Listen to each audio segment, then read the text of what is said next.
I previously owned Dwight's Fleet and Auto. I was in business for 10 years in Salt Lake. I moved out here, and I recently just sold my business.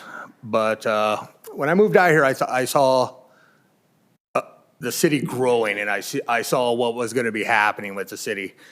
And I would really like to be part of that. I've been working on this project for about a year and a half, just trying to find the property. I've gone through SLR, we've gone through Doug Horn, and you know what I mean? I put a lot of work and a lot of effort into this. McLaughlin came up, and we kind of accidentally came into this because David Johnson gave us a lot of sites that were listed, supposed to be regional commercial, but obviously we found out that this wasn't, but we were under the assumption that it was. And that's how all this came about. We put earnest money down on the property. I came to the last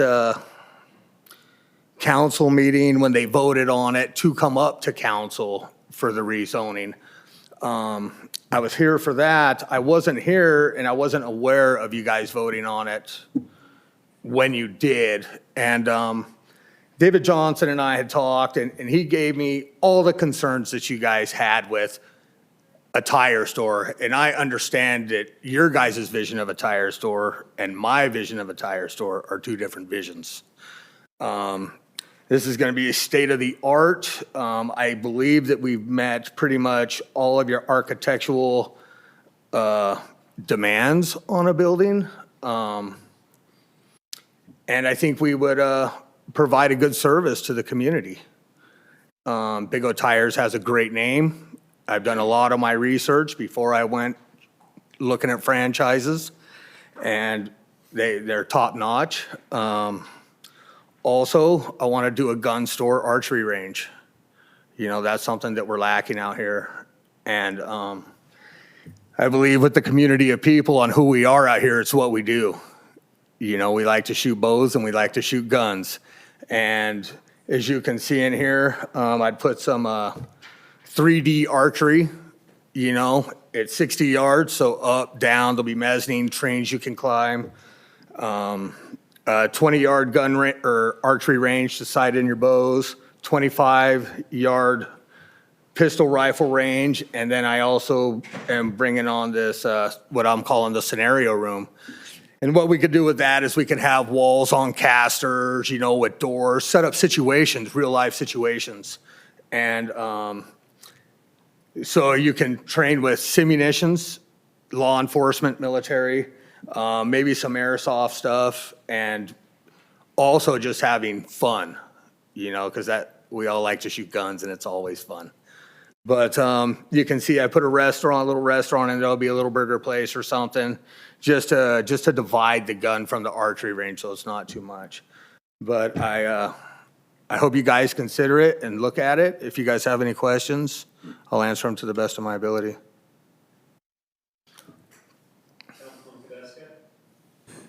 Yeah, first I want to I appreciate how much work you have put into this. I mean, seeing the how different of a look that Big O Tire Center looks from any of the others, it definitely has more of a, what I think you're going for is more of like an office feel to it. Love the gun and archery. Love to see that coming to the city. Question on that: is it also going to be selling guns there as well? Yes. Okay. Yes. And providing training and so forth for new gun owners? Absolutely. Absolutely. We will be offering law enforcement free. They'll have free access to the whole thing whenever, and we could probably set up a night or a weekend to where they can go use it just them by themselves. Definitely, I plan on having youth archery competitions. Also, yes, if anybody buys a gun, offer a free concealed weapons permit, and also, you know, an hour or two of personal one-on-one training with that weapon. Awesome. That's great to hear. With the Tire Center, so the east-facing, are those bay doors that open? Those are ones that open, Okay. yes, facing east and west, yes. And how does it interact with the main two bay doors that, because I assume they enter from the north end to the building and then exit the east? Yes, yes. Go back to the site layout, Dave. So the doors, the bay doors would be one here. Yeah. And one there, uh-huh. One on the other side. And so they enter the north and then exit you- the east? Okay. Do you have the other, do you have them, Emmanuel? Dave, the other PDFs layouts are in the file.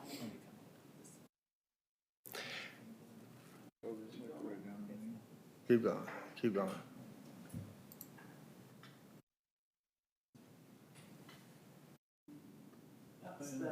That's the front of the gun store. Of the gun archery building? Okay.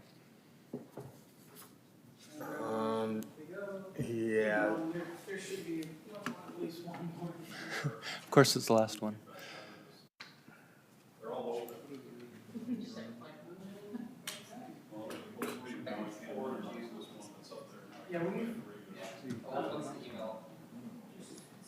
At any rate, well, I guess where they're looking for that. So my question was, as far as the main part of the tire center, where they're entering through the north and exiting out the east? the tire bays are gonna be facing east and west. Okay, The inside, the enclosed area is gonna be the automotive shop Okay. that does the mechanical and so work. that's the north bay and the east bay is for the Yes, mechanic uh-huh. part?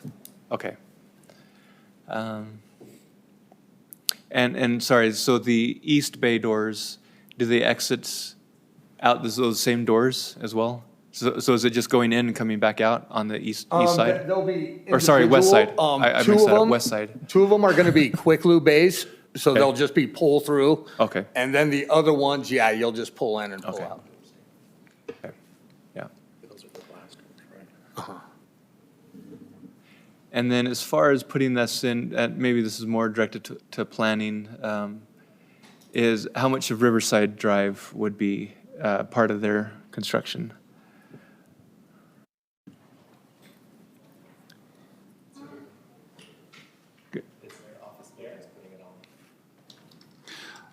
Typically, you put in to the extent of your lot. Okay. Now, it could be that these improvements go in with one of the other developments doing the full subdivision. We're not at that stage yet, but at a minimum, it would be out the entire, any street frontage along that lot. Okay, because that would just be one of my suggestions is with this property owner and I guess it's the bank that's across the street from them. So Central Bank owns it. Will there be a bank? We don't know, but they are the owners. But doesn't Riverside wrap to the north of them to then tie up to Del Mar? Yeah, it'll kind of snake through. It's not going to be a direct shot. Now, once Riverside goes in, there'll be more of a northerly shot, but Because Waiting this on- this project would accelerate that road getting put in, correct? could be, yes. On which, you talking Riverside? Riverside. No, Because this The- would just go to that first intersection, Yeah. which is where it's going already anyway. the Riverside has some environmental issues to hurdle first before we can get Riverside put in. Okay. All right, that's all I have. Thank you. Thanks. David, you have something? Does it start on springs.com? He's just, he's just emailing the floor plan. The floor plan should have been in your packets if it's not for Big O tires. Yeah, the Big O floor plan should have been in your packet. If it's not, we'll. Oh, it's just the elevations. Okay, I apologize for that. We'll forward it and we'll get it on record and we'll put it up on the screen here. So, but the thing that I was going to clarify, stop me if this was already clarified for you while I was trying to look for things, but those bay doors you see on the bottom there are going to face west toward the Thrive Development medical offices, and then on towards Riverside Drive. Or yeah, towards Redwood Road, sorry. Yes, I was thinking Pioneer. Yes, you are correct. But what will be in between Redwood Road and that is the Thrive Development, those medical offices. And then obviously on the flip side, that's going to be facing internally there. So as soon as we get the floor plan for Big O, you'll see kind of how it angles all of the bay doors. So on the on the east side, there's one bay door that's going to face towards where the gun store is going to be at. And that one bay door accesses, I think, probably eight different stations inside, right? Yeah, Is there'll that be 10 correct? bays. 10 bays inside through one bay door. But we're just waiting to get that floor plan. I apologize. Oh, it's an elevation that you already have up. Do you not have the floor plan for it? Well, try. Get it here. Yeah, sorry.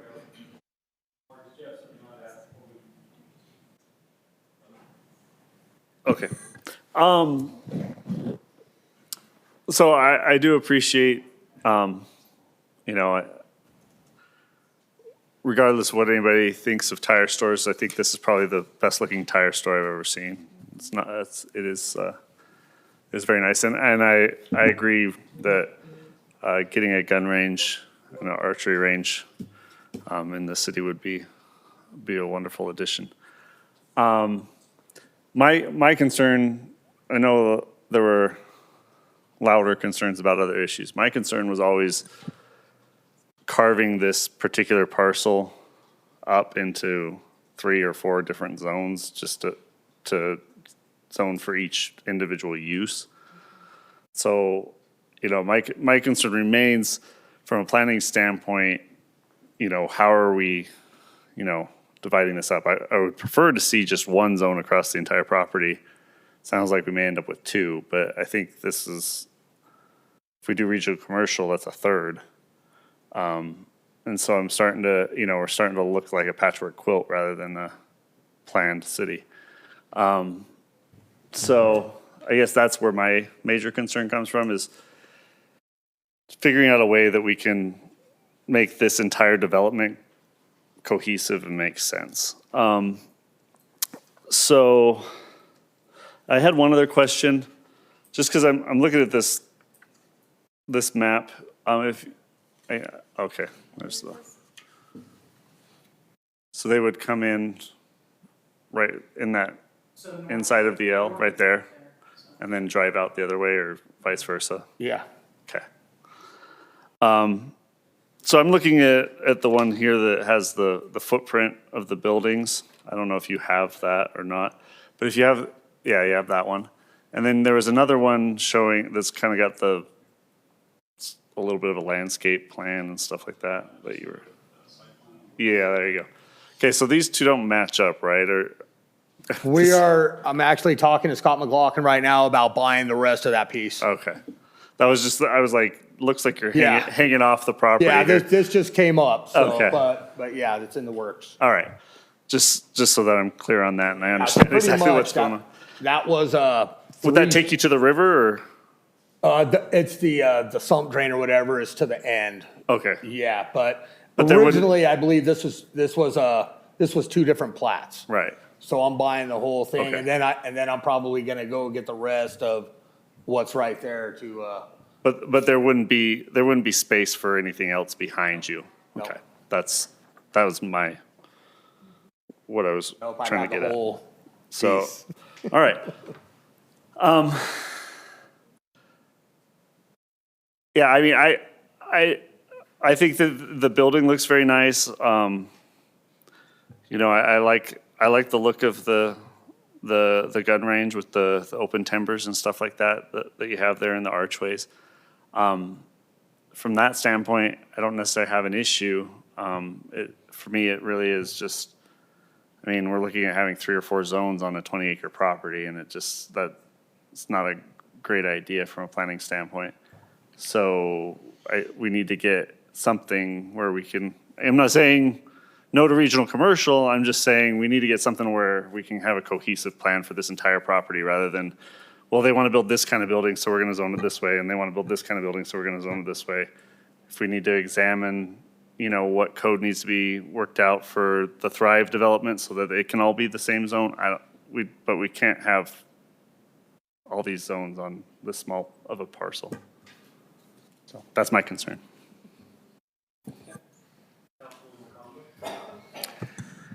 So I I do have a lot of concerns with the location of this. When we were doing the master planning of the city, we took it seriously. We very much consciously decided where we wanted regional commercial, where we wanted neighborhood commercial, where we wanted business park, et cetera. And this was neighborhood commercial. I apologize on behalf of whoever misinformed you if it was anything that the city did, but this has been zoned neighborhood commercial. That's what the zoning is for this area, is neighborhood commercial. If you were told something differently and then you put earnest money down, I think that from a legal perspective, I'm no lawyer, but it would be a breach because you were misinformed and you were given false pretenses of what you bought the land for. For me personally, I mean, obviously a gun range is a great idea. I think there's a lot of demand for that. Is our gun range and archery have to be in regional commercial? Well, let me look that up for you, just to clarify. Community, you were mentioning. Sorry, community commercial. Yeah, sorry. If you can look that up, that'd be great. And so I do appreciate what you've done to the look and feel of this, and I appreciate that you want it state-of-the-art. But you also just mentioned, and I hate to use your words against you, you sold your business. What happens when you sell this one? The next owner might not be as passionate about Big O tires and this building as you are. They'll start to put tires out in front and start putting, and I know you won't, but the thing is and we can stop it, but then now I'm using code enforcement, I'm spending city resources to go and shut down tire stacks because that's what tire companies like to do. Also, you mentioned the Quick Lube. Those doors stay open. Jiffy Lube promised me that they would close their doors. They're never closed because it gets too hot and it's too expensive to maintain, especially, when you have those hot cars coming in, you're turning the cars on, you want the doors open for ventilation. I understand that. But these doors will be open. And that is not the look and feel that I want for the entrance to the city. And from a zoning perspective, I appreciate all the comments that we made, but that's our right to say we want these types of businesses in these types of parts of the city. We have plenty of places in our city that allow this because we have Discount Tire, Les Schwab Tire, Jiffy Lube, we've got Costco's coming, and we've got Walmart. We've got plenty of tire sales, so we have plenty of zoning for this, so we're not discriminating against tire stores. We have plenty of opportunities in this city to have tire stores.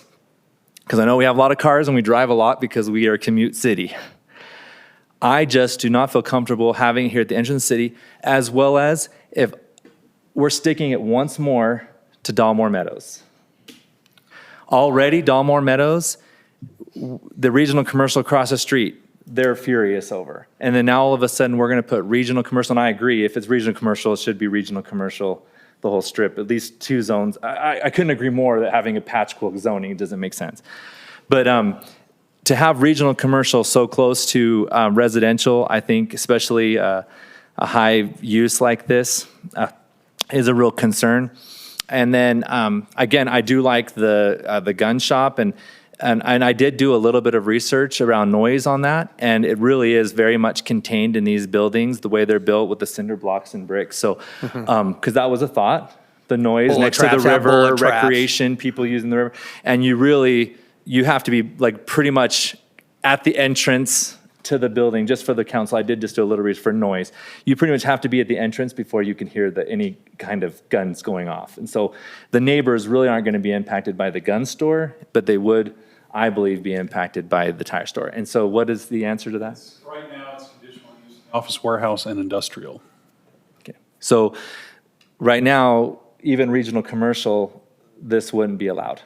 So we would have, to your point, a 4th zone to have the ammunition, the gun store, the guns, or add it to we could add regional it to regional commercial. But right now, it would be a 4th zone.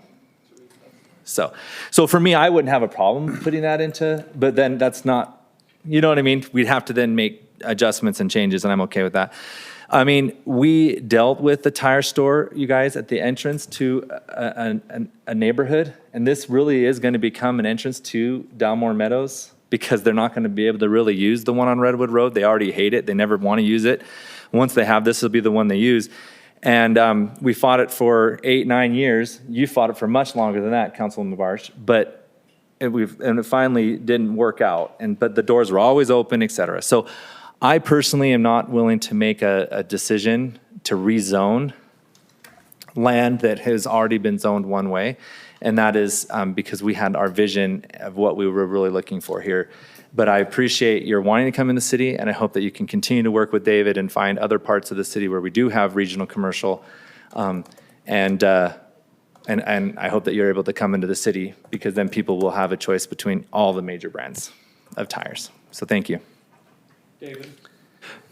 I just wanted to make sure it's clear that from the get-go, staff has informed the applicant what the actual land use and zoning is, and I've made it abundantly clear that what the council's position has been over the last year. So, if there was any misinformation, it wasn't from the staff side of things. Yeah. Sorry, Yeah, go ahead. can you just ask which Oh. one of those it is? So as far as the tire store goes, Dave, does that fit into auto repair major or auto repair minor? I would think that would be a minor, right? This will be mine, there's no body work. Okay, that's what I thought. I was pretty sure. What, can you clarify, is the shop for auto, like motor repairs and things like that? No, it's like brakes and Brakes, stuff. turn suspension alignments, stuff like that. Okay. Undercard, minor is what it would be Okay. categorized under. So as far as adding the gun range and the archery to our different zones, I have no problem. I think that's something that we should look at doing. I think one of the things that we've got to look at is there's a difference between, for example, an outdoor range versus the indoor range that's got its sound attenuation and fume attenuation and everything else like that. So yeah, there are some things that we need to look at with that, but I think that's something that we should be doing. One of the things that we talked about when we talked about the Thrive is I kept saying over and over, this whole 20 acres needs to be business park because you can have edge uses. Once again, this would fit into the business park zone as a conditional edge use. I don't understand why we're not just doing that. And I realize that the Thrive Group had some issues with the signage availability. We talked about the fact that we wanted to maybe look at adjusting that. And height, but business parks should be able to have massive height, so I don't know why this would be a problem. Anyway, so I think that's something we can look at as far as that goes. As far as having this kind of a use here, I would normally 99.9% of the time say not a chance, drop dead, no way. This looks more like an office use for the most part. So I'm a little bit better with that. I think there are some things that you could do that would make it even more office-like. Some of the roll doors that I see on the elevations need to be the same glassed, Yeah. fenestrated roll doors and not the big single roll doors. Yeah, we have those. Like as on the well. north, but that north bay and the east bay, on some of those elevations, it's still showing the regular slatted, I'm gonna call them slatted, roll doors, things like that. Councilman McComber's absolutely right. Jiffy Lube promised us that they would remain shut, and they don't. If this is gonna happen, buck up on your AC, I don't know. No, And you it's know, gonna have to be- I'm willing know. to work with you. You know, if you work with me, tell me Yeah. what I need to do. One you of know, my we can make biggest adjustments. things with this, though, is because we don't want, I'm going to say, a normal tire store in this area. I get that. This is something that I would want to tie specifically to this plan, to where if this building wasn't built this way, I wouldn't want to accept it. And so that is something we'd have to get Kevin involved with. I wouldn't want to just flat to say, here's a regional commercial zone, because then we get all kinds of junk coming in that we have no control over once that zone's there. I think it could be a good use. I think the way the building is built, if someday down the road you wanted to sell to something and they weren't doing automotive, they were doing, let's say, auto sales or something else like that, it could still work in that kind of a facility. Likewise, other uses could still work in that facility, and it still has an overall nice look. So the buildings themselves coordinate pretty well between the automotive use and the range use. The one's a little bit more rustic than the other.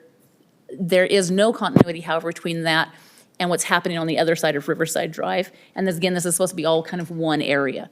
So I really like the look of it. It doesn't quite tie in. It is across the street. I don't know. Anyway, it's just one of those things where generally, again, this is a 20-acre, I'm going to call it a commercial parcel. And you kind of, in that small of an area, you like to have things coordinate. Blend. Yeah. Absolutely. So, so those are some of the comments I have on the concept of it. And I think that there would need to be some very strict regulations in place to help protect those residents. Mayor Mill has some kind of fun ideas on a couple of things that, for the gun range stuff, but I'll let him talk about that. As far as, let's see, I gotta get back to my thing.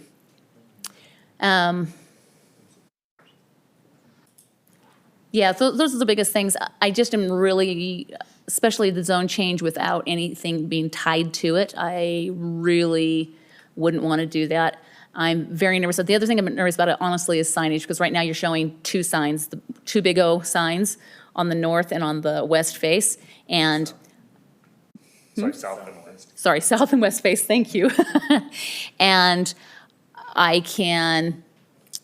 me put it this way. I have never yet seen an automotive facility that doesn't also want to come in and say brakes and alignment and, anyway, all the other signs, shocks and whatever else, all the other signage, and you're not showing that right now, and all of that would be pointing directly toward the residences that are back behind, and also to those main road areas. So, again, I'm not as concerned coming over Pioneer Crossing, because I think the archery building will block a lot of that, and also because of the elevations and stuff. But as far as the impact on the neighbors, I am rather concerned about that. So that would be something we'd have to work on also. I won't put up any banners. Well, that's a different thing. I'm talking even just signs. So all Right, the yeah, other, all yeah, the other well, signs, because we're talking like. It will just say Big O Tires. Right. So yeah, again, more like an office building, which is kind of what we've been trying to push for, is only to have the two main signs, the one main sign per the buildings, whatever. So not my most preferred use in this area, not the archery range, the tire store. Keep the archery range forever and ever, anyway. But as far as the Big O, it's not my preferred use. I'd rather really, truly not see a tire store here. If we can fit it into a business office type use and tie it to that particular building or something that meshes a little bit more with the other side, but that kind of a look, then I don't have as big a problem with it. I am concerned for the residents. Well, I'm sure they don't. Yeah. Okay. Councilman Wilden. Similar to Councilman Porter, Councilman Podeska asked me to ask a question. And it's a very good question. So I want to take credit for it, but, hours of operations, would it be consistent with what's in a business park or whatnot, office buildings, or is it? It'd be Extra. 7 to 7, 7 to 7 to 6. That answer your question? It does. Thank you for Okay. asking. Yeah. No, you bet.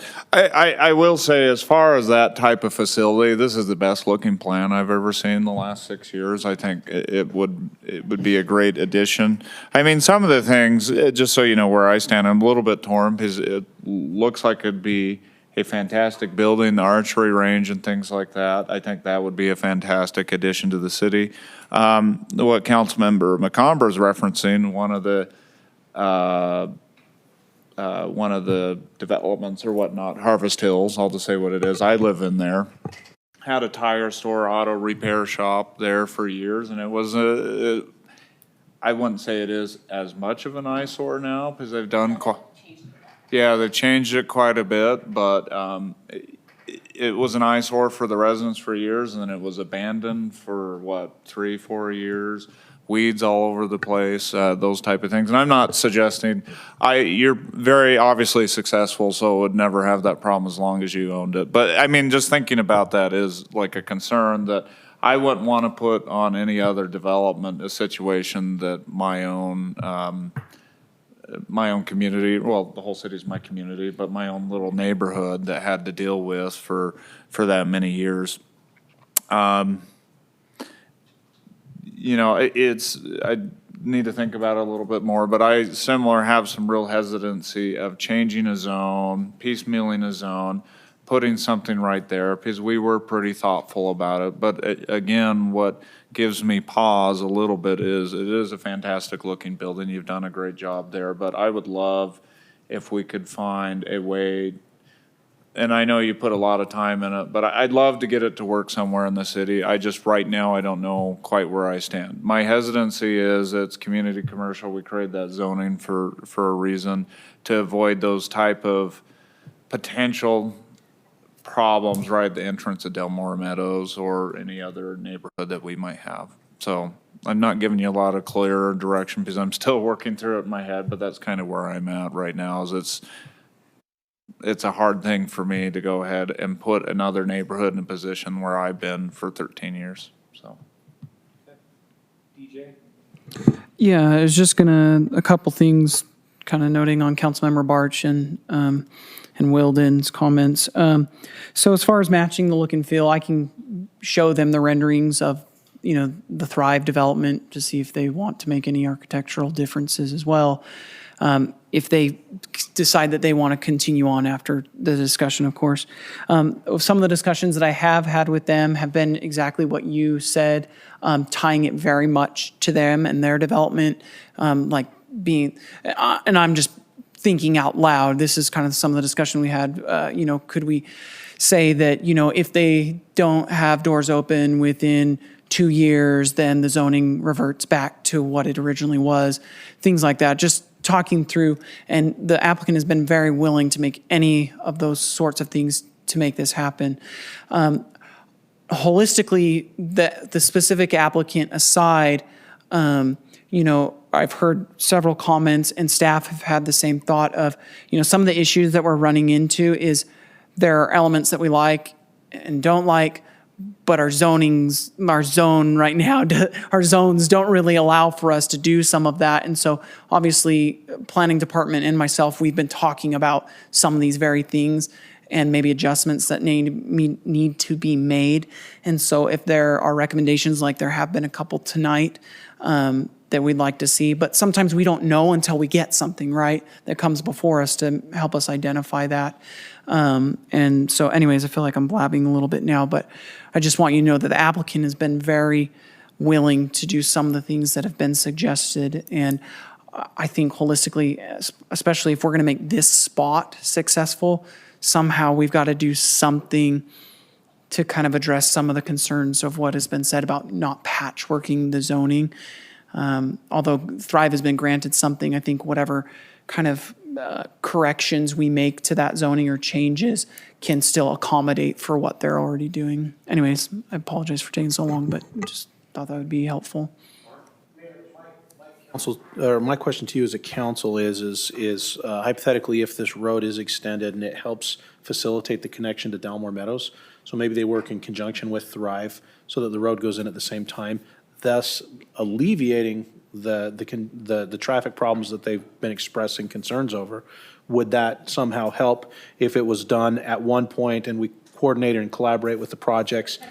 But we're already getting the road into. Or are you talking about just to the corner and the end? We're already getting the connection in. Yeah, getting that connection in as a part of. But we're getting that with Thrive. We're getting all of that with Thrive. Right, and I'm just suggesting if that were to speed up the process to get that connection, would that be an advantage in your minds? No, I think it's part of the Thrive development already. Not only that, but I think that commercial will bring in, I think that commercial will bring to some extent a little bit more traffic in through Dalmore as people try to cut that corner and not have to go through that intersection.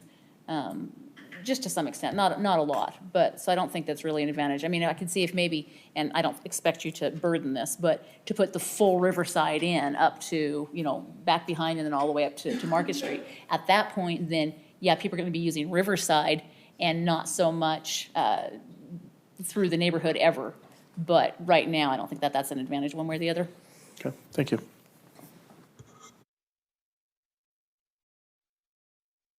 Just to revisit my, some comments were made about how this looks very much like an office building type use. And I'm going to go back, Councilwoman Barch and I have been looking at what's permitted in various zones and where minor automotive things are, and it's a conditional edge use for a business park zone.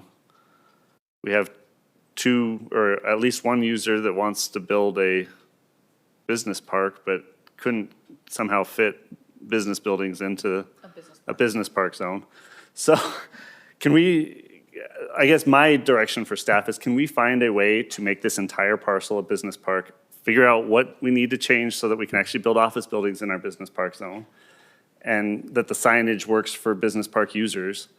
And then if we can do that, you know, then he can come in as an edge use. Sure, maybe that's not great, but if I'm getting an entire business park in this area, I can deal with not loving some of the edge uses. But I'm getting a business park instead of a regional commercial, very busy, lots of traffic. You're getting people driving in, going to work, and leaving for the most part, and then you're gonna have a bank, maybe a tire store, a gun store, and you know, a place to eat lunch, you know, hopefully around the edges. Inside the, Oh yeah, you've got archery it. range, I'm putting a You've got restaurant your. I inside forgot it. you have that little restaurant in there. I like that idea. So I'm just, but if we can somehow get everybody on the same page and figure out how to put a business park here, I can accept that use.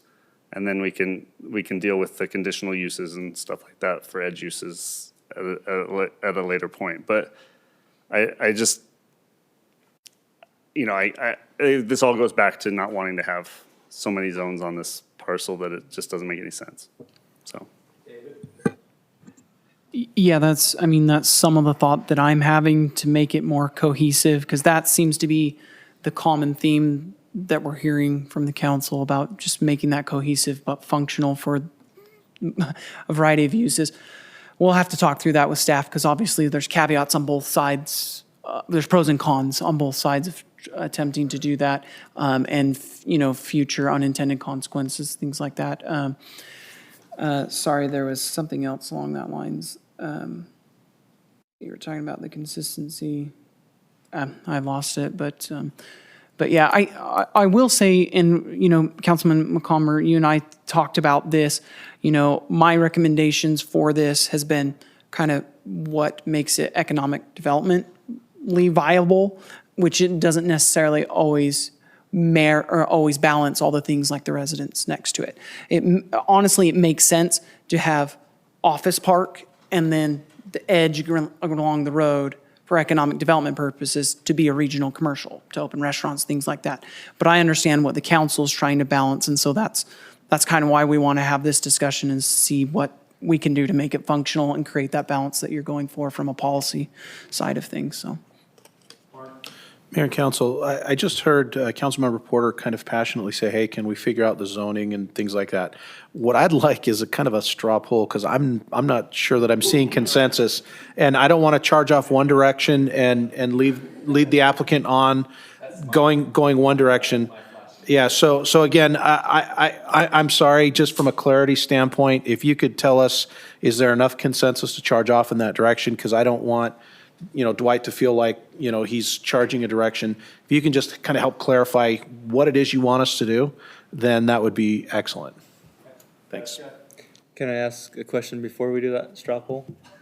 You can do whatever you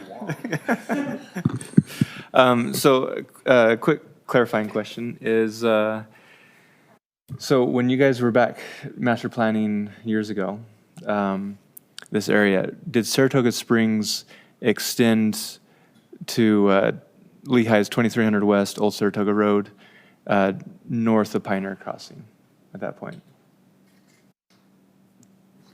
There is a corner, the corner of 2300 and Pioneer Crossing, that northwest corner was always in Saratoga Springs. What about across Pioneer Crossing, the north? Because I guess That was Lehigh and County. Okay.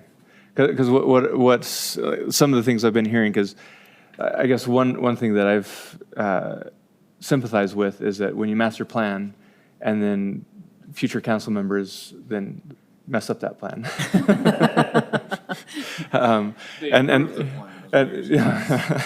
And so I definitely want to be sensitive to that.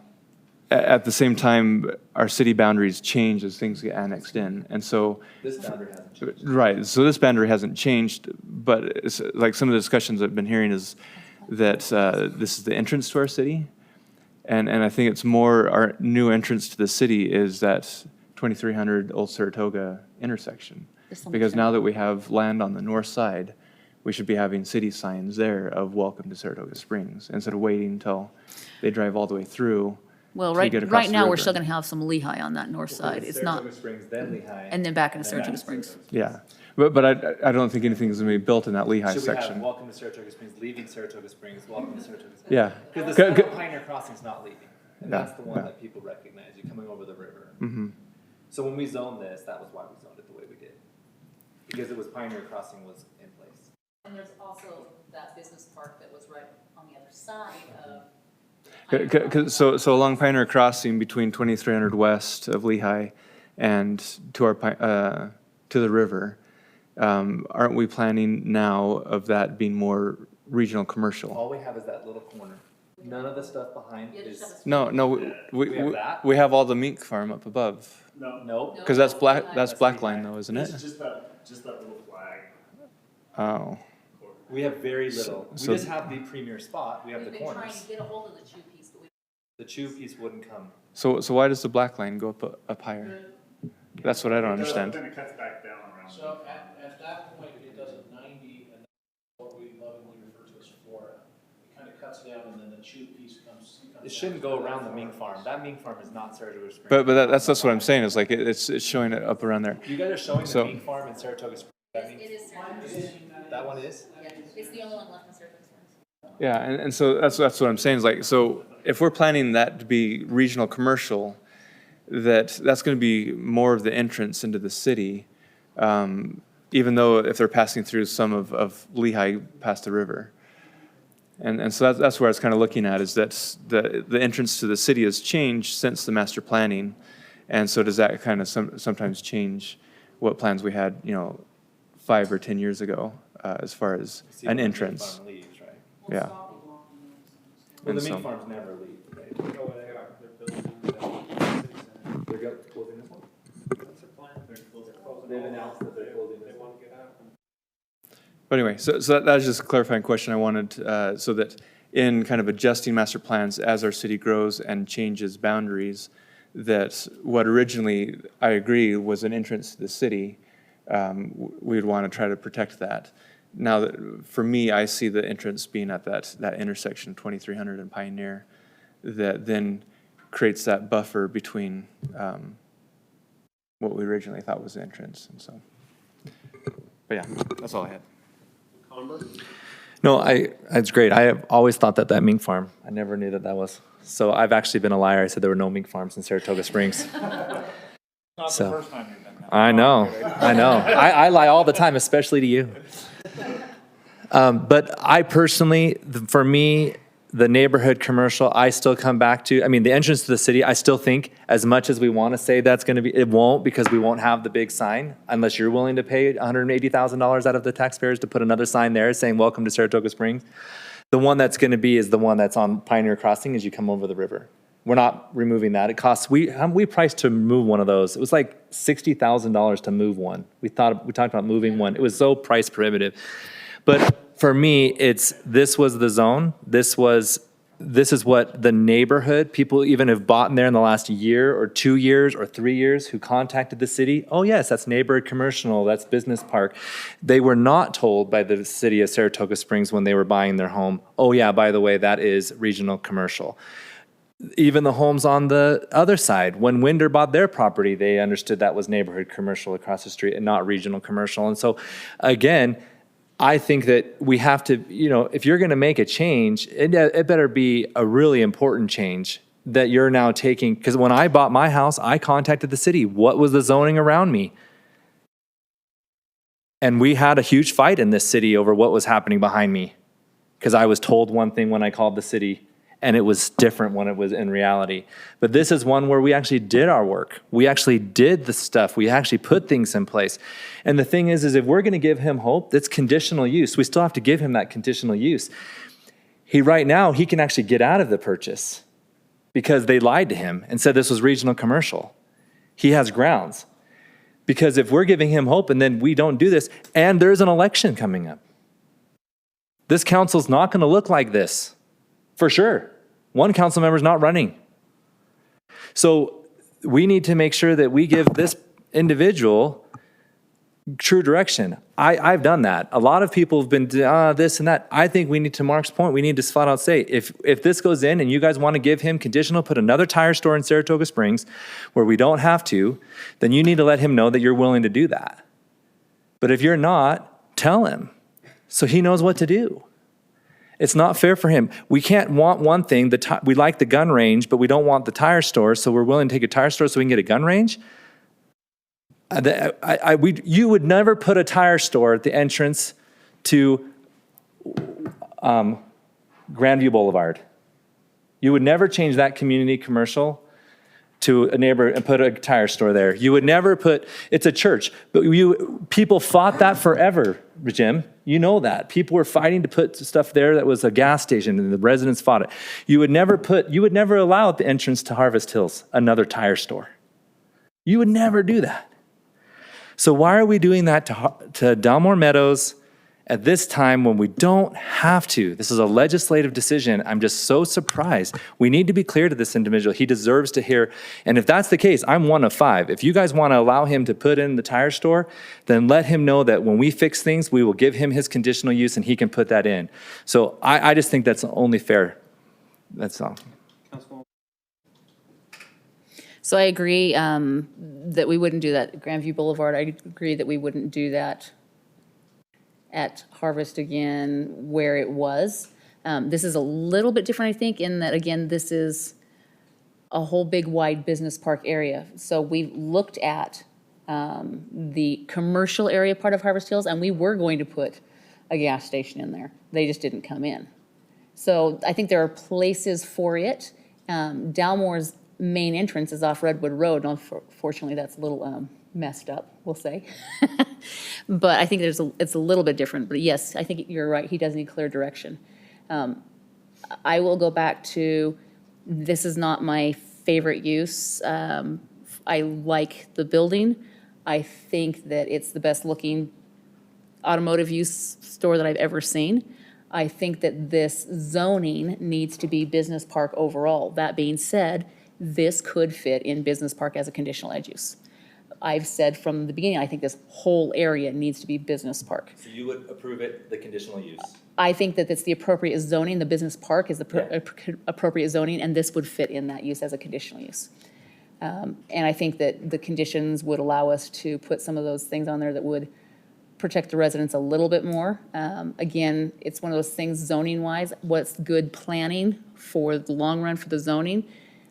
This, with those Thrive and with the other medical offices, I think that business park is the appropriate use for this area. So I think that this would fit as a conditional edge use. It would fit within the zoning. Again, I'm looking at the zoning overall, and I think that's the appropriate zoning. So real quick, if the current landowner doesn't want to change their zone, then would you give them regional commercial? He needs to know. Would you rezone this regional commercial if because the current landowner might say, no, I don't want to change my zone. Yeah, and I know that there's one building that's fine with that, and there's another building that's not fine with that because of the signage. But all the landowners have to be okay with it. Right. So as far as just straight changing it to regional commercial, no. Changing it to regional commercial with being tied to this specific plan, I think that that's ridiculous that we would have to do a workaround like that to do the zoning that we need to do.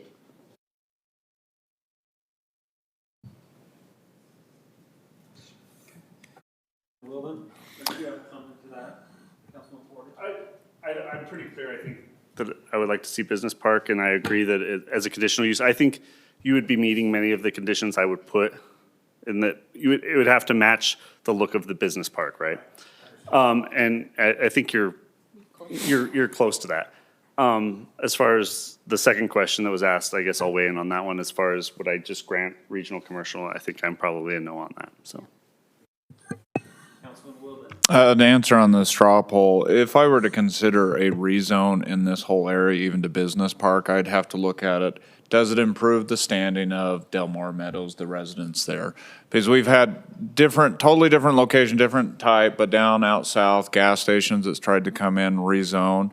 A lot of people really wanted those gas stations in there, but it really impacted 4 or 5 or, a dozen homes, and I just couldn't do that even though it was a benefit to a lot of other homes. Different, but here, if we're entertaining a zone change at all, it would really have to be an improvement, not just for this one space, but the whole thing for the residents, because it abuts, your kitty corner, is that how you say it, catty corner? Kitty corner. Kitty corner, I don't know where I came up with catty corner, that's so stupid. Yeah, I'm so catty. But, you're right close there, and so any type of zone change, and for me, would have to improve the standing of the residents, not at least take away from the value of their home and their neighborhood.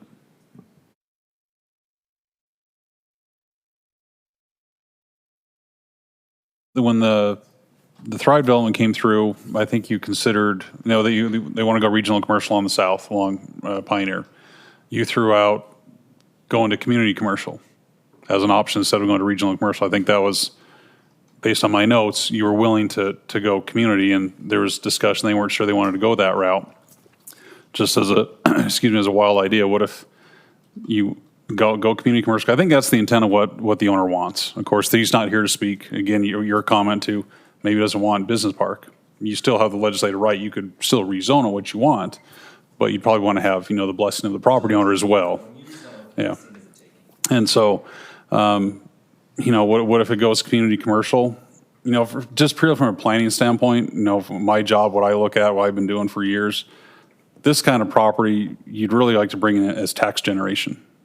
Business park, you get the property tax, sure. You'd want to bring in sales tax. You got high traffic volumes here. It's a huge intersection. It's probably one of the busiest in the state at some point. You want to bring in those travelers. You want to have them spend money there. You want to bring that tax generation there. And that's what the commercial designation would bring. What if in the community commercial, we don't need to discuss or give an answer, but what if auto repair minor, it goes as an edge use in community commercial? Conditional use? Keep that. Yeah, just throwing So that I out. think one of the things and I don't know why this is, but one of the things I keep hearing you and David say, and it blows my mind, I don't think you comprehend that those commercial uses, those tax generating uses are all edge uses and auxiliary uses within a business park. You keep missing that whole point, and I don't know why you keep missing that whole point. But if you look at it, all those tax generating uses are the edge uses. All those tax generating uses are the auxiliary uses. So I don't know why you keep missing that. I just have to put that out there. I think it kind of blows my mind a little bit that you've been our planner now for I don't know how long, and Dave, you've been our economic development person for how long, and you're missing the point of what the business park is. Well, there's obviously different uses for each zone, but I think if you have. There are, I'm just Yeah. saying, that fits into business park. So, anyway. Really quick comment I had before with the archery range. If you go on the map, it would be great, as we've tried to clean up the Jordan River, if the archery range were to come in to work with the Jordan River Commission, maybe be able to fence off an area for an outdoor 3D range down along the lake, an outdoor 3D archery range to clean up the shoreline and help. It benefits, it gives archers a place to practice outdoors, which is different than indoors. I would have to check that out. No, it's just like shooting indoor and outdoor is completely different. Dealing with winds. Yeah.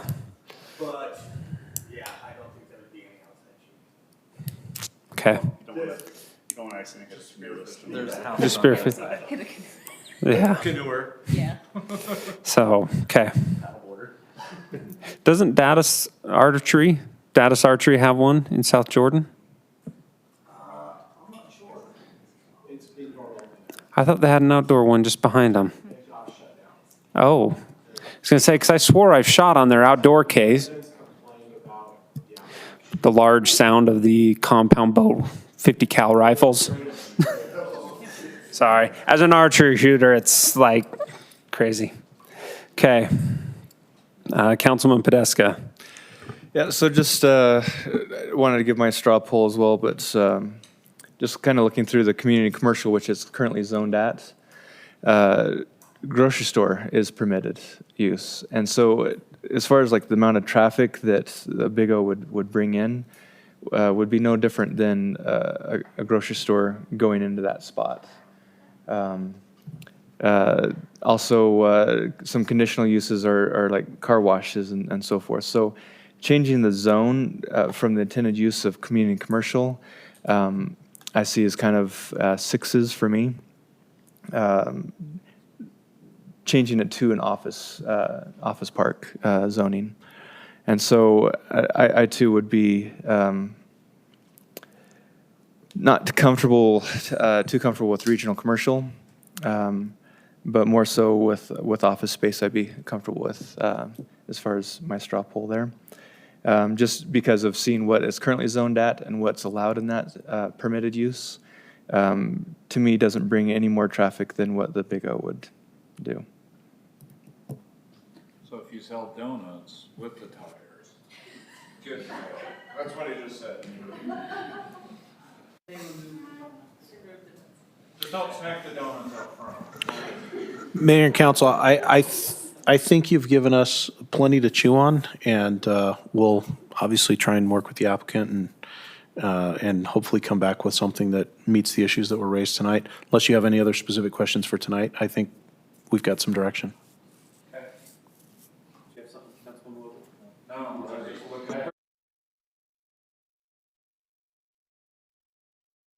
Mouth breather.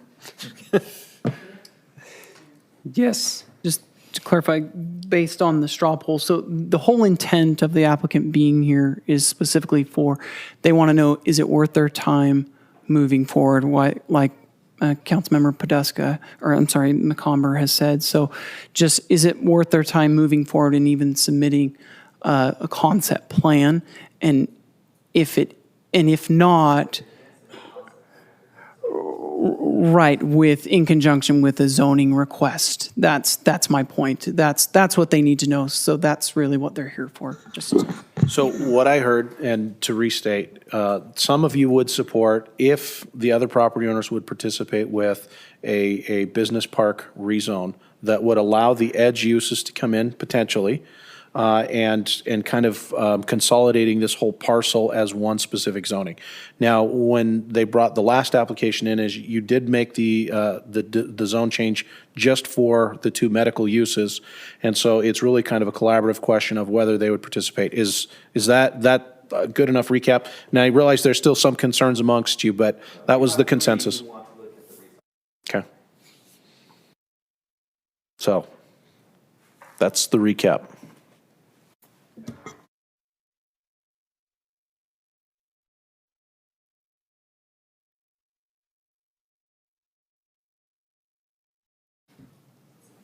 No, just to answer Mr. McCumber's question, or actually what he said about me selling my business. I sold my business, and I'm going to be opening up a Big O Tires, and I'm doing this to pass on to my kids. I'm not selling my business. And as far as the tire storage goes, there's a containment for the used tires that's surrounded by block for the tires to sit in so people don't see them, because like you, I am against, eyesores. That's great. Again, there's no way to guarantee that your kids wouldn't sell it. I mean, the thing is things are sold and bought all. We live in capitalism. And then also we do have a pretty high hill looking down in. So as long as the containment is in the back behind the building, that would be better, because then the building would be blocking it. If they do sell, it'll be 40 or 50 years down the road.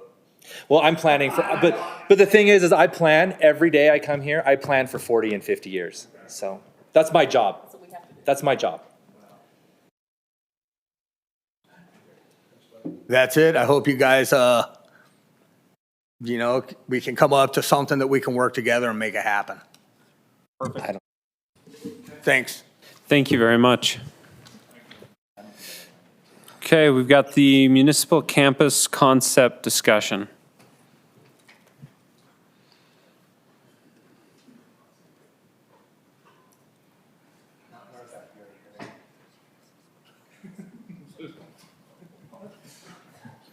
Mayor, Council, this was in your packet and also sent you via email. Greg Hawes is here with Somas. We've hired him to help us get some concepts planned for the future municipal campus, marina, public works. And really, we're here for Greg to kind of get feedback on some of the changes that you saw earlier this year.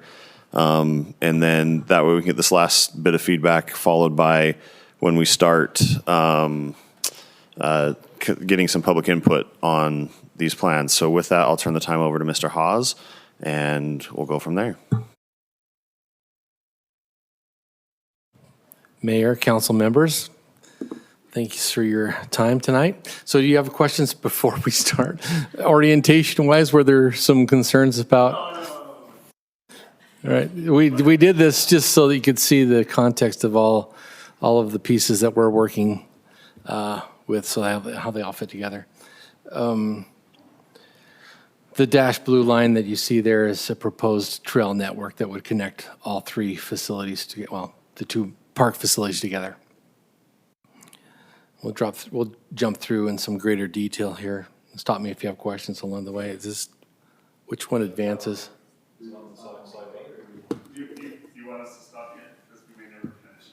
No, maybe I should rephrase that. Okay, don't stop me. Ask me questions at the end. Okay. Yeah, I did. That was a weak moment there. Sorry about that. This is the overall redesign of the Patriarch Park that we showed you before. Took into account a lot of your comments that you made before, and we'll jump through each quadrant. But again, you see the north quad, Four Seasons Park on the northwest corner, the rec center in the middle in the north, City Hall, the police station and existing fields, and then you see the nature preserve and hot springs on the eastern edge.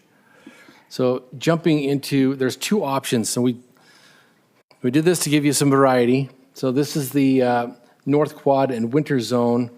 We've left the sledding hill and outlook platform with the bridge that goes over the top of the ice ribbon. There's a sculpture garden which would double as a snowball fight arena. Could be. You could do some cool little sculptures in there. It's a sculpture garden. It's a sculpture garden where you make little sculptures with snow. They're little round things.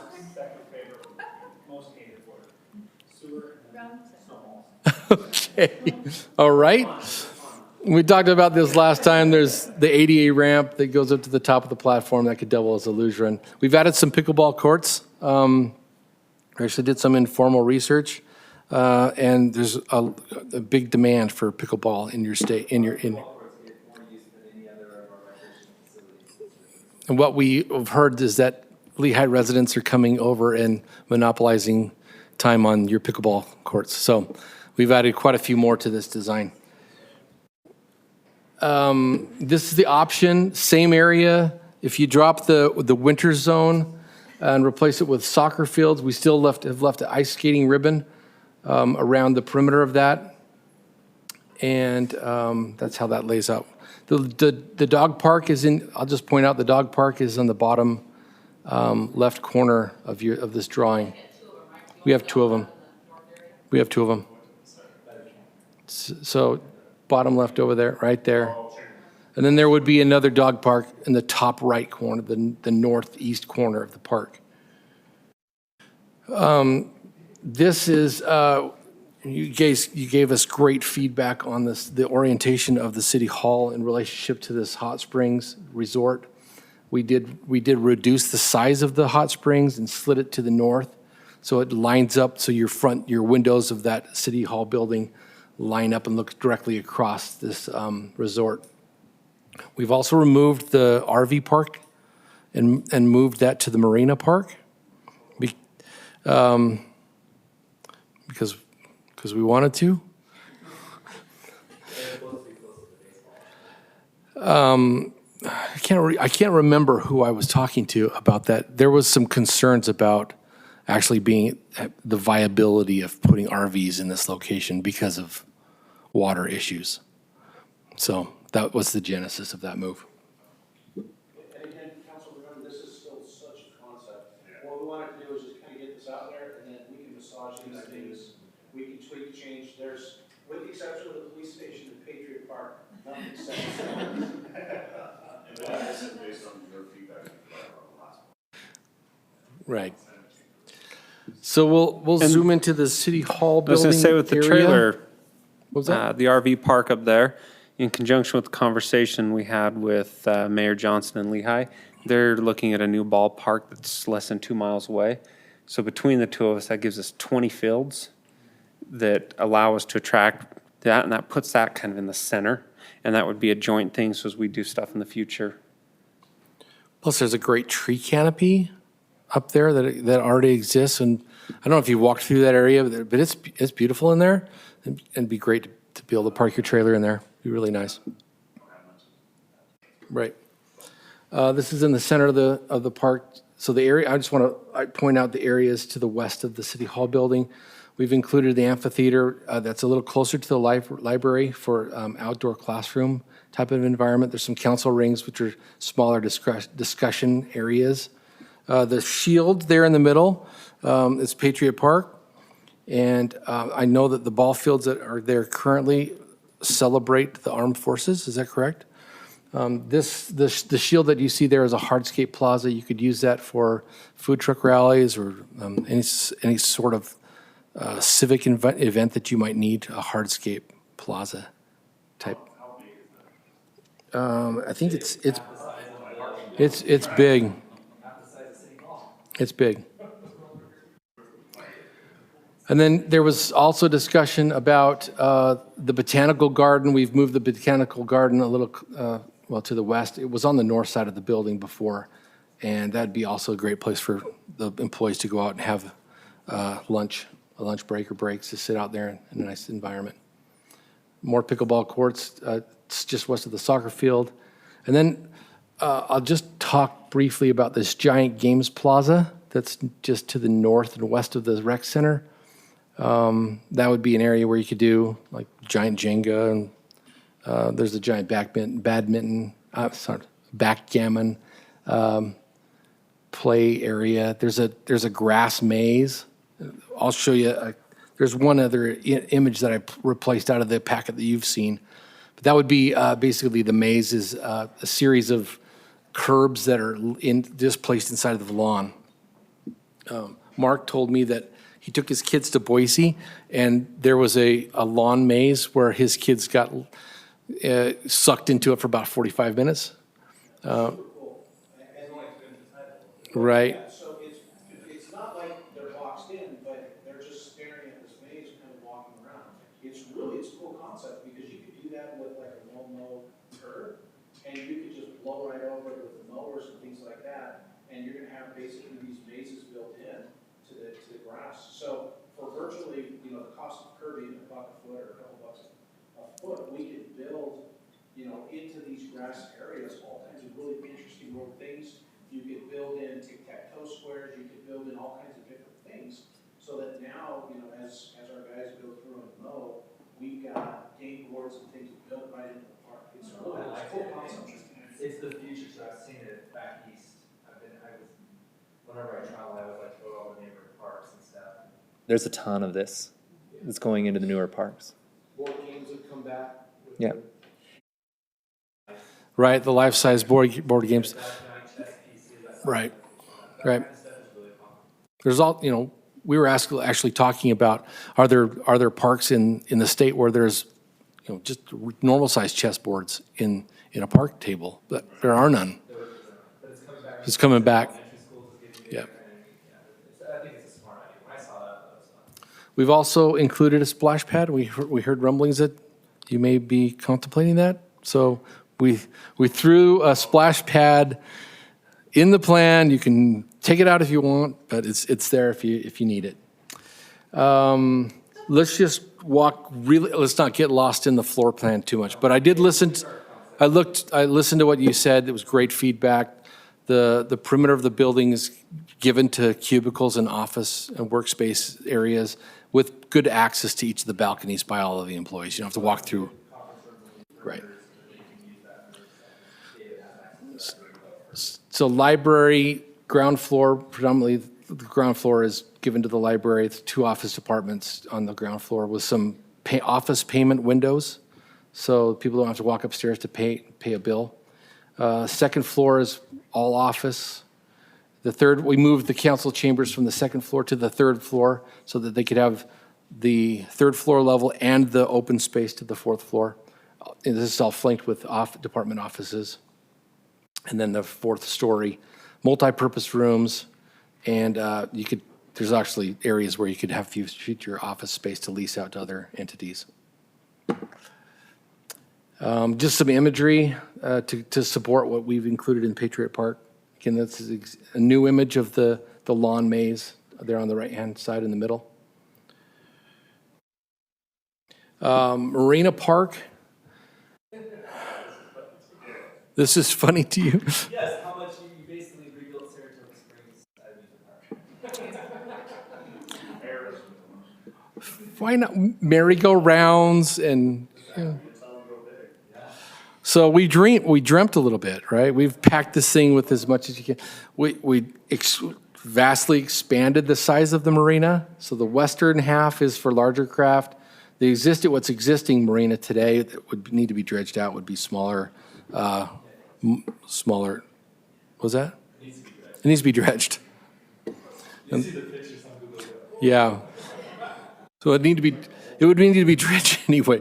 They were telling me that the high water this year, there was very little land left in that area. It was pretty much all inundated.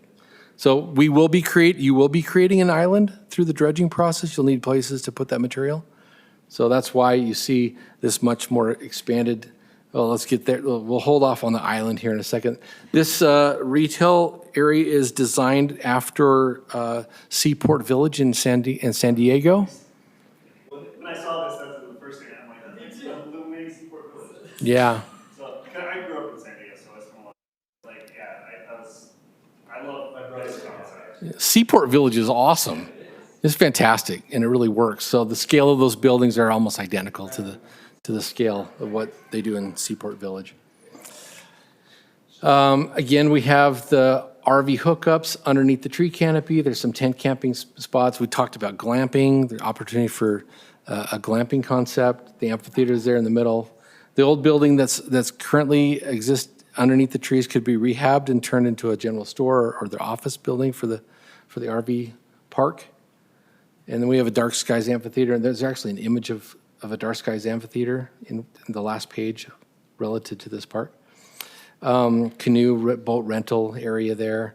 Again, the island, we've packed everything that you could possibly think on this island, go-kart track. The boardwalk games, there's food kiosks, there's bumper boats, merry-go-round, a fun center like Boondocks Fun Center with like packed. There is a demand, I just don't know if it's the city. But there is a demand, we can partner with a private company. The goal here is to show you scale. It will fit. And the thing is like, the arcade park, which is, parents always say that never let the kids in our arcade park, it was packed, fully packed. So I don't want to destroy Greg's image of the golf course.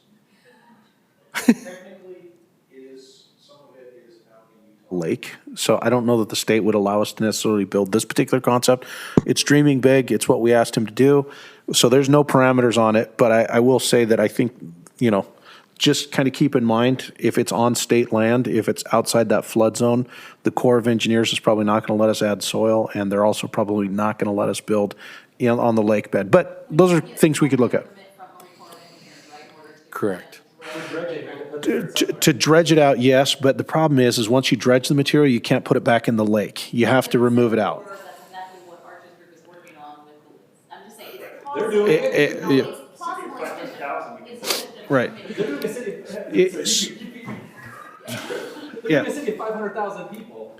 Yeah, so again, I want us to dream big. I'm just saying that there will be some core permits involved if you guys want to do this, so. Lehigh and Saratoga Springs to Mayor's Point is coming jointly, we get it. I'll tell you that right now. Because the county is getting like Lehigh and Saratoga Springs are working together, what?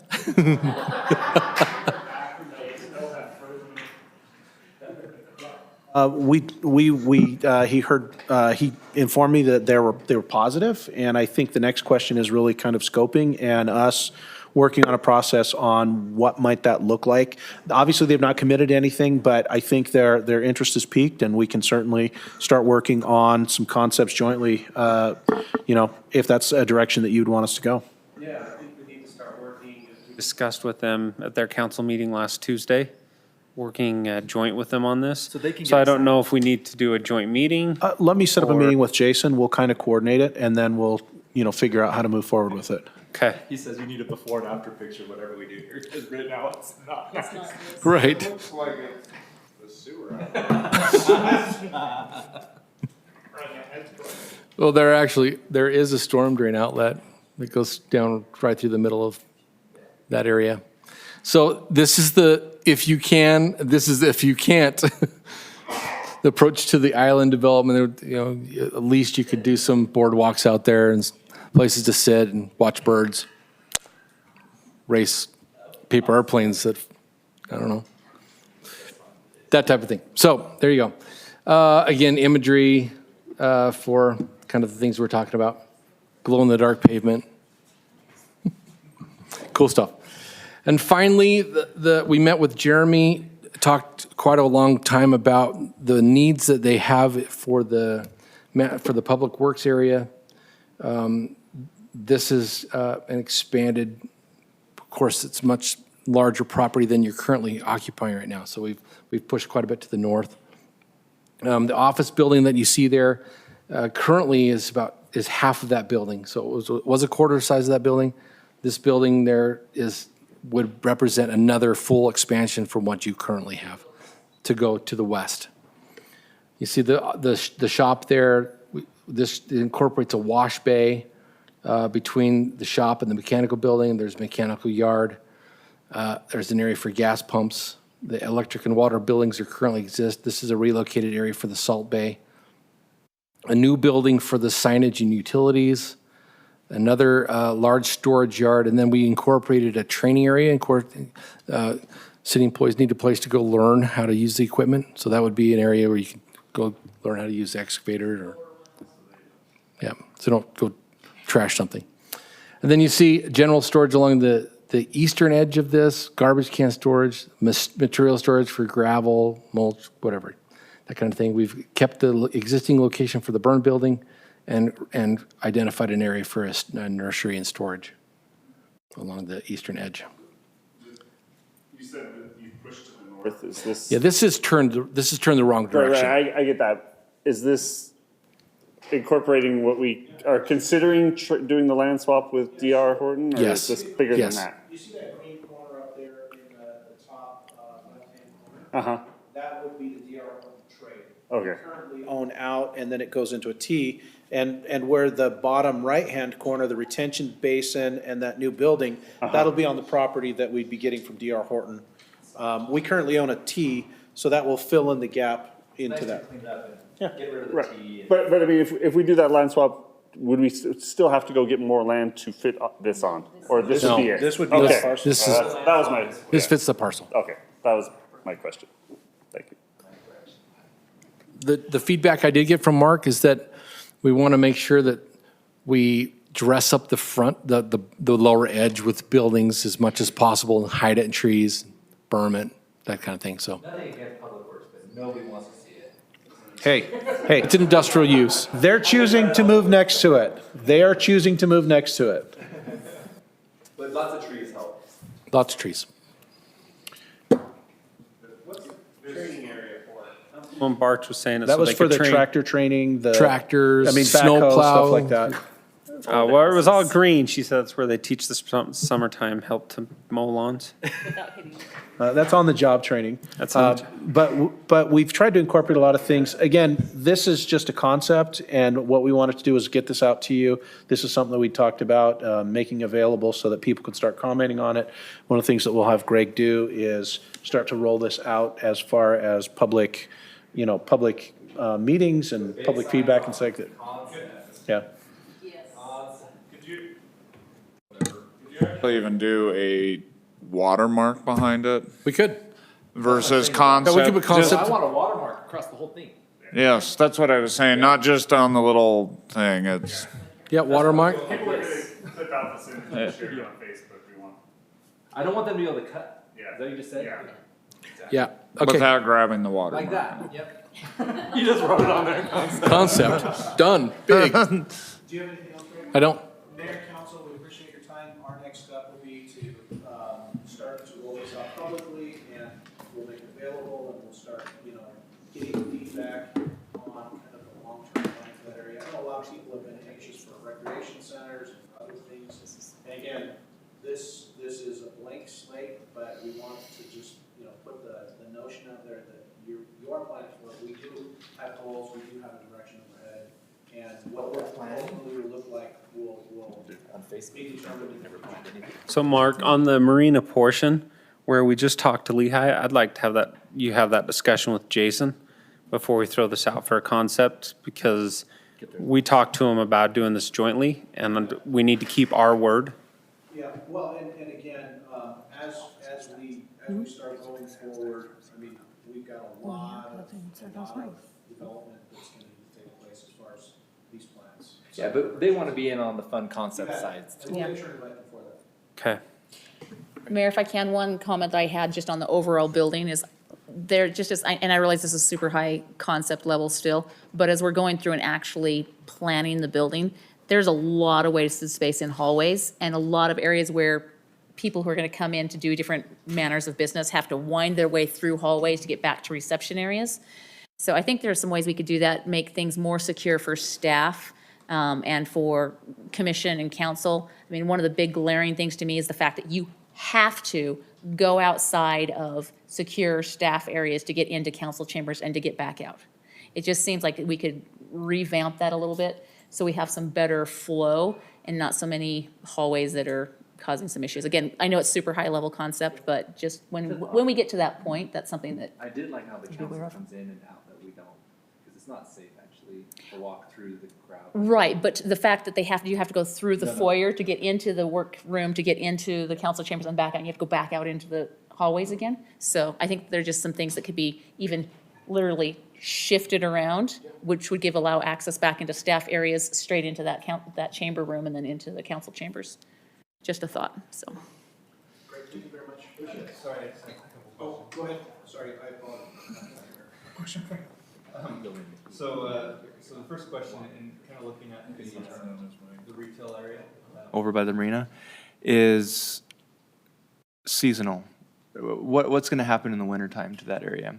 And so maybe like reaching out to Gardner Village or other places of what do they do to, because Gardner Village has that anchor, it has that anchor tenant of that restaurant, Archibald's. And so how are we going to attract retail to go here if they're not going to have anything during the wintertime? And so what sort of events are going to happen that's going to keep people coming back during the winter? You put a hotel there. And so, yeah. Snowball arena. So just something to consider, and that's what I'm kind of wondering, like, is it a little too green to send out to the public? To maybe kind of take a look at, some of this, so that, again, we're kind of planning for something that's year-round. Because from what I understand, like Gardner Village is they kind of help support the lease during the winter times because they're not going to have as high customer base there. And then the other thing was, I know residents have been reaching out a lot for farmers market. And so maybe that shield area of maybe labeling that as a farmer's market of some sort. It can be one of the myriad of uses. Yeah. Yeah, it's not 24/7. The shield covers everything. It's Captain America. The shield. I was wondering why you didn't go Captain America. That's He just wants to be the first.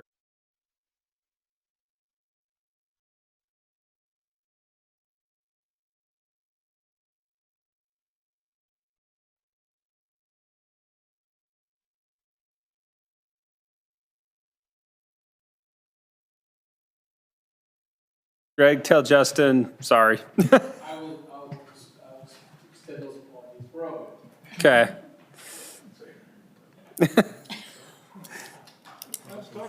No, I was talking to him. I was talking to Ryan. Oh. Oh, He's like, I want to be next Captain America. I'm like, well, next to Brian, we'll Greg thought you were telling him. Tell Greg. You don't need to come with spandex, please. Okay, before Wilden gets in any more trouble, we'll continue on to the city council policy meeting with, on Tuesday, September 3rd, 2019 at 7:30 PM. Present tonight is Councilman Porter, Councilwoman Barch, Councilman McComber, Councilman Wilden, Councilman Podeska. I've asked Councilman Wilden to give us our prayer and Councilwoman Barch to lead us in our pledge.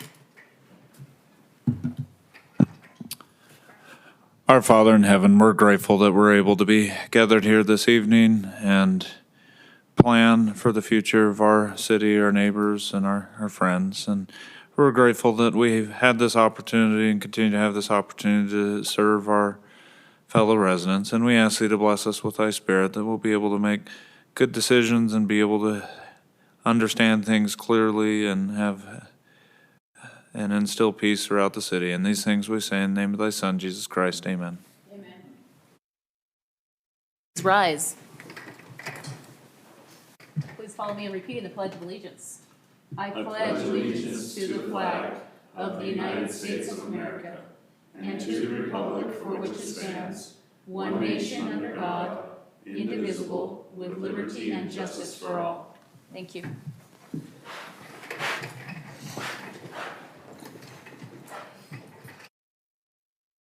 Time has been set aside for the public to express ideas, concerns, and comments for subject matter not listed on the agenda. If you're here for the public hearing on the 2019-2020 budget amendment, Resolution R19-50, please hold your comments to the public hearing.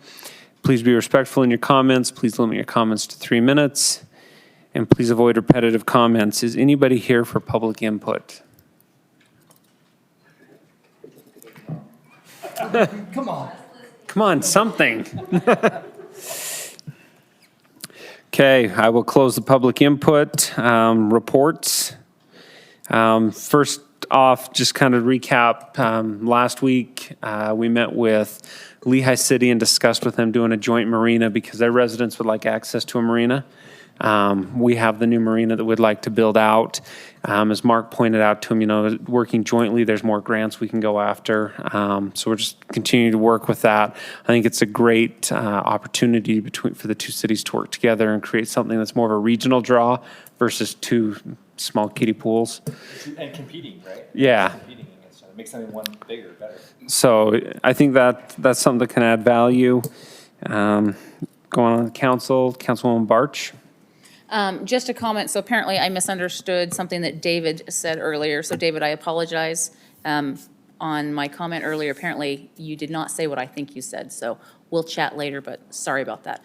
Also, just Lake Commission wise, we're wrapping up the photo contest for this year's Lake Commission is wrapping up here soon, so we'll get some new wonderful photos of our area. Amazing photos. We have amazing photos, yes. So it's going to be really fun, but we'll next year we'll get another one to add to our collection that we're getting up there. That's pretty much it. They're still working on just, slowly following what Arch's group is doing and lending support where they can for the cleanup of the lake. Also, just getting ready for our crazy legislative season. And it's going to be just kind of more of the same. So that's it. Councilman Porter. And I just, as far as reports, the mayor and Councilman Podeska were there as well, but just was able to attend the fire department's pinning ceremony. It was a wonderful event. It was great to be able to celebrate that with them, and it was fun to meet our new firefighter. So. Yes, Chief, thank you for the invite for that. Also wanted to mention we had the joint council meeting with Eagle Mountain. Contrary to Facebook belief, it was to discuss roads and plan. But it went well. It was great. We had Cedar Fort, Fairfield, Eagle Mountain, ourselves, our two representatives, Jeff Moss and Jake Andrig were there, along with city staff and our planners. Really had a good kind of groundwork discussion laid out with some questions that were brought up for the MAG staff. Sean Seeger came from MAG to go over the long-range plan, how the planning works, so that people could get a chance to kind of better understand what was going on. So I appreciate the council taking the time to go to that joint meeting, and we plan on doing a few more of those in the future with them so that we can continue to keep the regional communication open. Mark? So on that, Mayor, we've actually got some calendaring going on with Eagle Mountain for that purpose. And so I think the thought would be we'd go out a couple months, we'd schedule another one of those meetings probably here in Saratoga. We'd probably invite Lehigh over and work on some collaborative discussions for that. So that'll be charging forward. A couple quick announcements that I wanted to make. You've already received emails on these, so it's really more just for general purposes. But we once again received the GFOA award for our comprehensive annual financial report. We got that earlier today, so Shalice, well played. We're very excited about that, and we'll have more. And then the presser, David has that. The other. We'd say this, but there are people actually watching, being an election year, there's just a few more. Can you explain a little bit more about what that award, the acronym and outline that? The Government Finance Officers Association, GFOA, they feel, and it is a national organization, actually an international organization, that is pushing for transparency in government operations. And so obviously the comprehensive annual financial report, which is our annual financial statement, we've received this award for 7 years now straight. And it really is based on it being a communication document. And people, will often bring up transparency and those kinds of things. That's what this does, is it provides the information in a transparent way. They have certain criteria that we meet, and we're excited to get this award. We feel it's a best practice. We also receive a similar award for our budget document, and you're going to be approving our budget document here with Justin in just a few minutes. We submit that every year. It has specific standards that we always apply and try and implement. The budget document should be a communications document. Hence, we include all of our policies. We include our procedures. We are trying to be as transparent as we possibly can. And so both of these documents, one is the planning portion of the budget that we've presented and the budget that we're trying to live with, and then also the financial reports. It's our effort to be transparent in all of our financial matters. So both of those are quite key. So thank you for reminding me that. The other is we will be receiving an award from the Governor's Office next Monday. You all have received emails on that. You should be aware of what's going on with that, and we'll make more of a formal follow-up on that at our next council meeting once we've received the award. But if you are interested in attending, and if you're able to attend, we have 8 seats that they've reserved for this award ceremony. We do have some frontline staff that we would like to take, but quite honestly, this is a great opportunity for you as a council. If you're available, if we can get a few of you, that would be excellent based on your schedules, and then we'll fill in with whatever staff we can, beyond that. But they're very excited. It is a new award for this year, and it's related to the water programs that we've been implementing, so we're pretty excited about that. As a follow-up to that, we are getting close to having our water website available where people will be able to sign up for that. That should be here very soon, hopefully by the middle of this month, which is just a few days away. We're going to be seeing a beta of that here, I believe, in the next week. So we're real excited. Again, we worked collaboratively with Weber Basin Water, and they've already got a similar layout, and we entered into an interlocal agreement with them, if you recall, so that we could basically take the standard footprint of what they've done from a communication standpoint, and we're customizing it for our uses. And so it's been a very effective and efficient way of doing it. Ours is a little bit unique because we have 2 water meters, and most other communities don't have that. So we are excited about those things. And then last but not least, the one action item I've got from tonight's meeting so far is to work with Lehigh on the marina planning, which we will do. And then as a follow-up to our last council meetings in August on the 20th, we're working on getting you the invites out and calendared for you for the next year. I believe those have all been taken care of. And then we followed up with Public Works about the trees on Market Street, and they're working on that, and I believe they sent out an email to you on that. So those are the action items that I had as follow-up items, and that's all I had for my report tonight, Mayor. Okay, thank you. We have a public hearing for the fiscal year 2019-2020 budget amendments.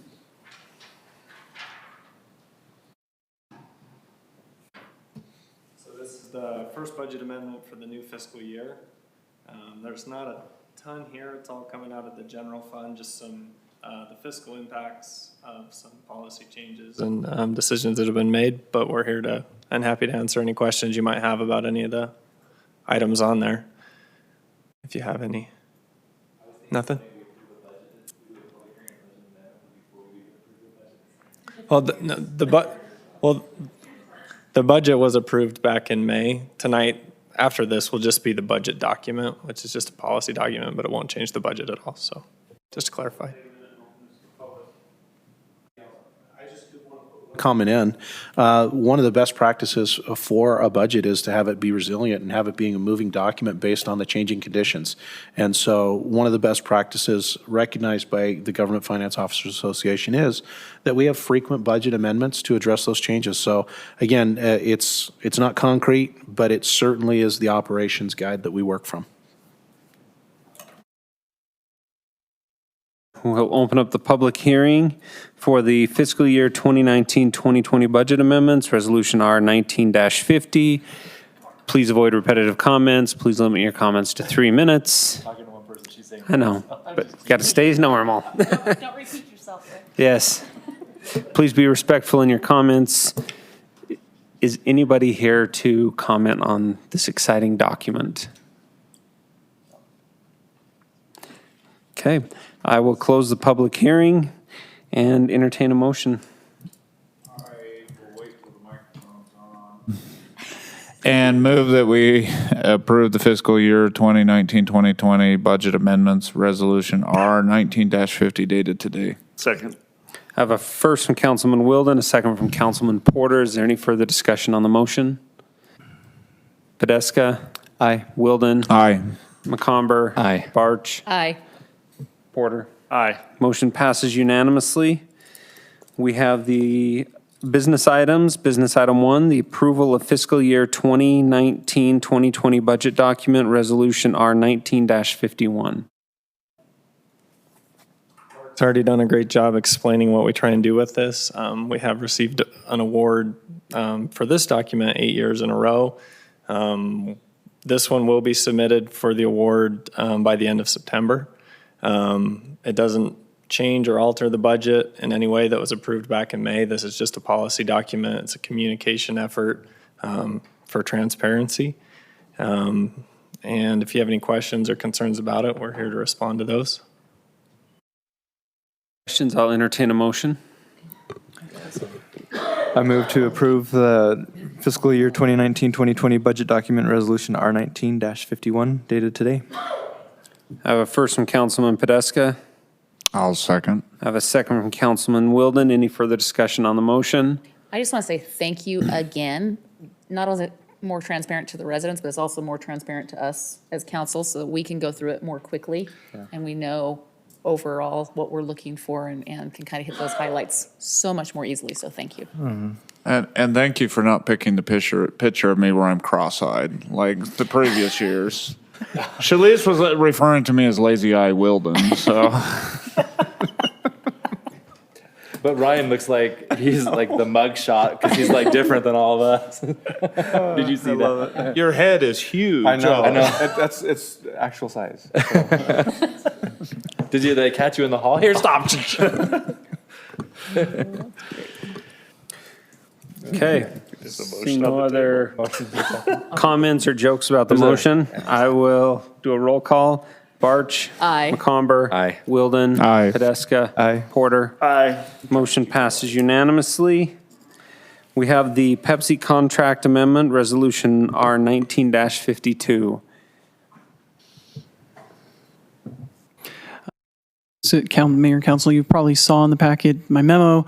There's a couple little minor grammatical errors there. Sorry about that, by the way. But if you read it, there took some time to get the vending machines into place, longer than both parties intended. So the idea is just to extend another 6 months to compensate for that time difference. So.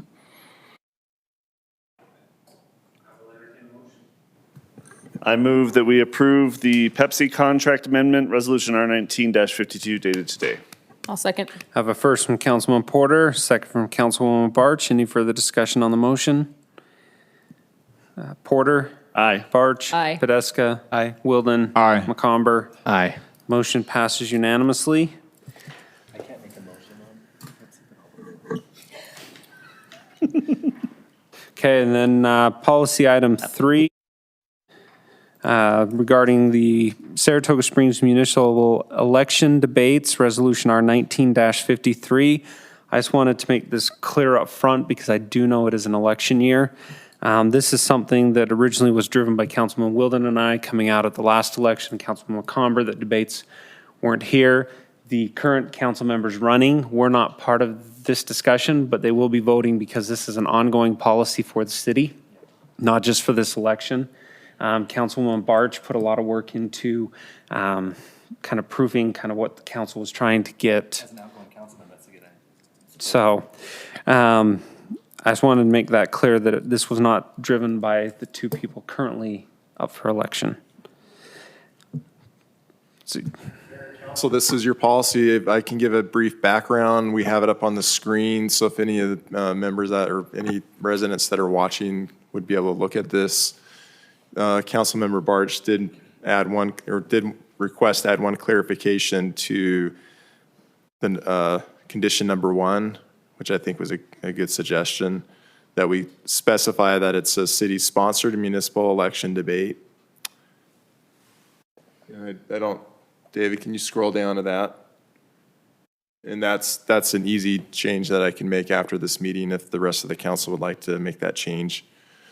But I'll follow your lead with this because it's your policy and I just simply put it into resolution form. Well, you repeat your suggestion again. I I thought can- it was already in there. I remember it being a good suggestion. So specifically on item number 1, that only one city-sponsored municipal election debate, because obviously we're not going to inhibit freedom of speech. And if somebody else wants to put together a debate or a cottage meeting or anything else, power to them, please do. We want to make sure that we have lots of involvement. But that's one thing that we've struggled with is we've never had a city, I'm going to call it city-sponsored, basically, debate, and most cities do that on our own election, exactly. This isn't something that's, we don't want to do. We want to make sure that we are completely unbiased. We want to make sure that we're only working on our city council and our mayoral. So we're not going to, host debates for every single election or anything like that, state elections or HOA, anything like that, right? But this is, I think, something important that we need to have in order to help our residents get more involved. So that way there's at least one. I know my very first election, 8 years ago, council member Call at the time and I put together all the cottage meetings, all the debates, everything. And it was fine. It worked out well for us because we got, really involved. But this at least guarantees one debate. And we didn't have that last time. We didn't have really any debates. And it was hard because the residents kept saying, well, how come we're not having a debate? When's the debate? They're used to that in other cities, and that's kind of a standard. So that's kind of what we're looking at.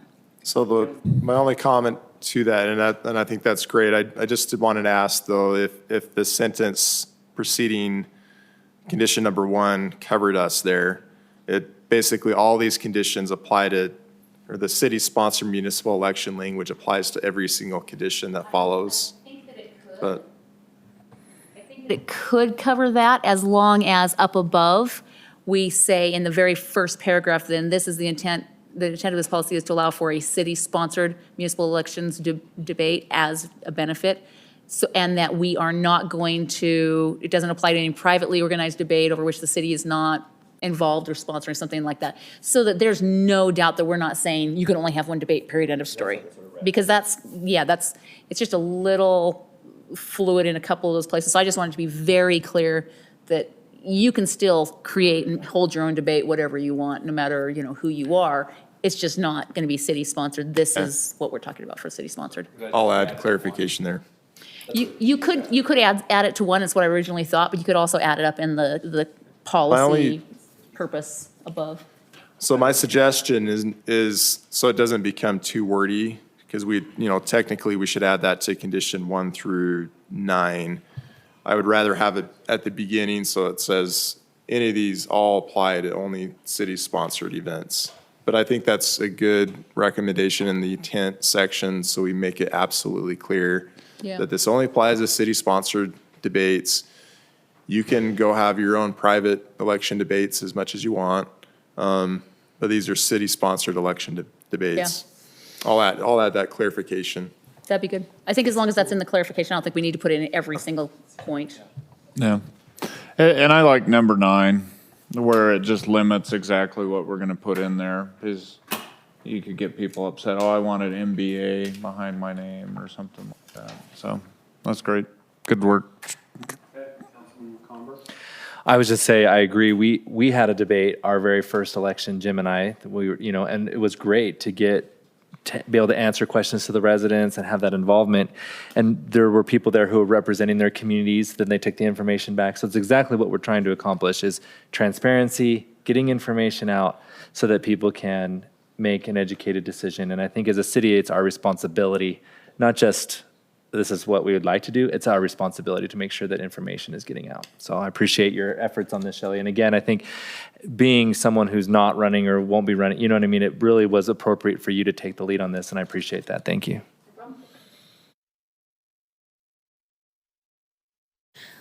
I will move that we approve the policy regarding Saratoga Springs municipal election debates, resolution R-19-53, sorry, I'll dated second. today, including the clarification on the item. city-sponsored debates and clarification that this doesn't inhibit anybody else from holding those. If you can wordsmith that, Kevin. I'll second that motion with the wordsmithing. I have a first from Councilwoman Barch, a second from Councilman McComber. Any further discussion on the motion? Go ahead. Just as I was reading through it, it might help to clarify under points or conditions 3 and 5 that that's not an all-inclusive list where it says examples. It would be helpful to say examples may include, That's fine. if that's all right with the Yep. council. Then you don't have anyone saying, oh, it's only limited to the high school or junior high school. Just eliminate any debate at Oh, all we've had about one that. debate, we had one debate down at Talon's Cove one time, Okay. so, yeah, I think that's fine. If you'll clarify that, that'd be great. I'll amend the motion. I'll second the I have an amended first, amended second. Any further discussion? Just, to what, the mayor kind of already covered this, but when this discussion started happening, I said I would agree with the majority, whatever the majority of the council was willing to support, and so that's where my vote's going. Okay. Barch, Aye. McComber. Aye. Wilden. Aye. Podeska. Aye. Porter. Aye. Motion passes unanimously. So the minutes, I'll move that we approve the August 20th minutes, including changes submitted. okay, I have a first. Second? I have a second from Councilman Podeska. Any further discussion? All in favor? Aye. Aye. Any opposed? Motion passes unanimously. Do we have need for closed session? Yeah, we didn't do it last time. Perfect. We will, So I will made. entertain a motion. Seconded? Okay, I have first from Councilman Wilden, a second from Councilman McComber. All in favor to go into closed session after a 5-minute break? Aye. Aye. No votes. Motion carries. I'm only in favor of a 4-minute break.